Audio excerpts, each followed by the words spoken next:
নারীরা যাতে রাগ না করে, নারীদেরকে বুঝ দেওয়ার জন্য আল্লাহ সব নারীদের নামে আলাদা একটা সূরা দিলেন। সূরার নাম, তার মানে আল্লাহ নারীকে খুশি রাখতে চায়, বিশ্বনবীও নারীদেরকে খুশি রাখতে চায়। আমার অনেকে বলে, হুজুর আপনি নারীদের পক্ষে কথা বলেন বেশি। আমি সবার পক্ষেই বলি, যার যেটা অধিকার তাকে সেটা দিতে হবে, ঠিক কিনা? নারীরা সম্মানিতা, তাদেরকে সম্মান দিতে হবে। বিশ্বনবী তাদেরকে সম্মান দিতেন। মা আয়েশাকে বিশ্বনবী সবসময় আগে সালাম দিতেন। সুবহানাল্লাহ পড়ে। খাদিজা রাদিয়াল্লাহু তাআলা আনহাকে আল্লাহ তাআলা আরশের উপর থেকে সালাম পাঠিয়েছেন। এজন্য নারীদেরকে সালাম দিবেন বেশি বেশি। ঘরে সুখ শান্তি নাই, অনেকে বলে ঘরটা নাকি জাহান্নামের টুকরা, কারণ সালাম নাই। সালাম মানে শান্তি। সালাম মানে কি? সালাম মানে, চিল্লায় বলেন, জান্নাতীরা যখন জান্নাতে ঢুকবে, ফেরেশতারা জান্নাতীদেরকে কি বলবে? সালাম, শান্তি। Enter the paradise with peace and security. শান্তি এবং নিরাপত্তার সাথে জান্নাতে ঢুকে যান। এজন্য ঘরটারে শান্তিময় বানাতে চাইলে সালাম দিতে হবে। কি দিতে হবে? আজ থেকে স্ত্রীকে সালাম দিবেন তো ইনশাআল্লাহ পড়েন। আমার মাইকের আওয়াজ যদি বোনদের কানে যায়, মাদের কানে যায়, আপনাদেরও বলি, আপনারাও আগে আগে সালাম দিবেন।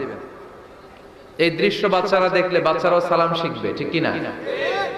মা খাদিজার ব্যাপারে আল্লাহ বলেছেন, জিব্রাইল তুমি যে খাদিজারে আমার পক্ষ থেকে সালাম দিয়ে দাও, আর খাদিজারে বলে দাও জান্নাতে খাদিজার জন্য এমন ঘর আমি প্রিপেয়ার করে রেখেছি যেই ঘরের ভিতরে কোনো নয়েজ নাই, কোনো আওয়াজ নাই, কোনো ডিস্টার্ব নাই, আছে শান্তি। সুবহানাল্লাহ। কারণ বিশ্বনবীর জন্য খাদিজা নিজের ঘরটার এরকম নয়েজহীন, কোলাহল মুক্ত, শান্তিময় করে রেখেছিলেন।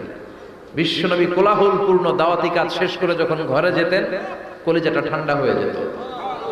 বিশ্বনবীর জন্য এমন একটা ঘর রেখেছিলেন মা খাদিজা, ওই ঘরে বিশ্বনবী যখন প্রবেশ করতেন, বাইরে যত মারপিট হয়েছে, মারামারি হয়েছে, কাফেরদের যত অত্যাচার সহ্য করেছে, ঘরে ঢোকার সাথে সাথে নবী সব ভুলে যেতে।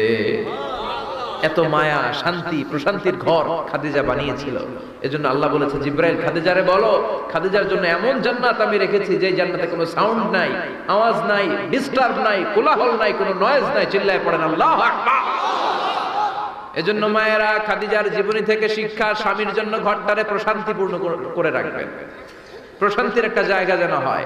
কানের কাছে এসে বেশি বেশি ঘ্যান ঘ্যান করেন না। ঘরে ঢুকলেই চাল নাই, ডাল নাই, এটা লাগবে, ওইটা লাগবে, ছেলের ওইটা লাগবে। আস্তে আস্তে অনেক স্বামী হার্ট অ্যাটাক করে স্ত্রীর কারণে, জানেন ঠিক কিনা?